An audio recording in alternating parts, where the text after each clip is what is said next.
The parents are mourning the death of their children. Families are in sorrow. Red Cross is busy recalling the drugs. Police are questioning suspects.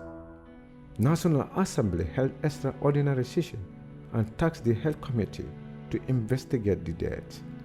Civil society is calling for justice. The Gambia in July of this year, the Ministry of Health detected an unusual rise in the number of cases of diarrhea and vomiting among children under the age of 5. Gambia continued to make headlines after a drug scandal killed 69 Gambian children. Many of these children affected later developed acute kidney injury, resulting in the untimely deaths of 66 plus children within the last 3 months up to date.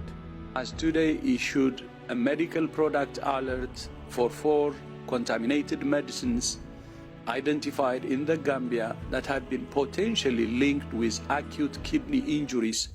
I extend my condolence to the bereaved families, the untimely death of 70 children, as we are told, who died as a result of AKI. Ami Jamil, who lost her child, was one of the 66 children who died after taking the cough syrup.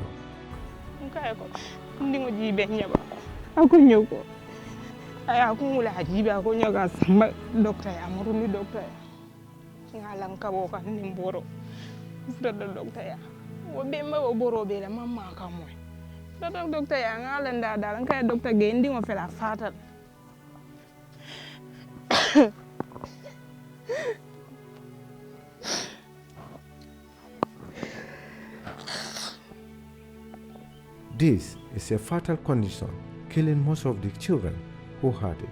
Volunteers in Gambia collecting cough syrups that the country health minister has blamed for causing the deaths of dozens of children. Human rights activist Madi Jobate said, Gambians are continuing to demand justice following the death of over 66 Gambian children. So it's not just the Gambian government, but the Indian government itself, for allowing bad drugs to leave their borders, should be held accountable for it. That company should be held accountable. So the Gambian government itself should be held accountable for allowing tainted drugs to enter the borders of the Gambia. The 4 medicines are cough and cold syrups. The child mortality figure of 66 is not at much variance with the recorded data for similar periods in the past. Thousands of syrups are still uncollected. Gambians are asking why no one has been held accountable. These syrups were manufactured by Maiden Pharmaceuticals in India and were imported to the Gambia by Atlantic Pharmaceutical Company. The 66 plus group is ready to take legal action beyond Gambian courts if the government fails to respond adequate about the mass deaths and prosecute anyone found wanted. We demand justice. In this film, it will take you where parents of acute kidney injury victims came together with activists, sympathizers as they explore avenues to demand justice and accountability.